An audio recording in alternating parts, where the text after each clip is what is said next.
আসসালামু আলাইকুম। যদি কখনো ঢ্যাঁড়স বা ভেন্ডিকে এভাবে না ভেজে থাকেন তবে অবশ্যই একবার এটা ট্রাই করে দেখুন। প্রথমে অল্প তেলের ওপরে অল্প জিরে দিতে হবে, তারপরেতে আগে ভেন্ডিগুলোকে দিয়ে দিতে হবে। একটু নাড়াচাড়া করে এর গন্ধটা বেরিয়ে যাওয়ার পরে কেটে রাখা পেঁয়াজগুলো দিয়ে দিতে হবে, দিয়ে ভালোভাবে নাড়াচাড়া করতে হবে। এতে এর টেস্টটা অনেক ভালো হয় এবং খেতেও ভালো লাগে। আর এরপরে অল্প হলদি গুঁড়ো, অল্প নুন এবং অল্প লঙ্কা গুঁড়ো দিয়ে ভালোভাবে নাড়াচাড়া করতে হবে।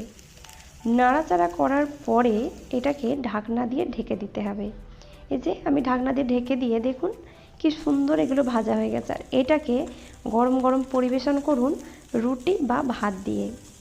যদি আমার ভিডিও ভালো লেগে থাকে তবে অবশ্যই আমার RM ওয়ার্ল্ড চ্যানেলটি সাবস্ক্রাইব করবেন।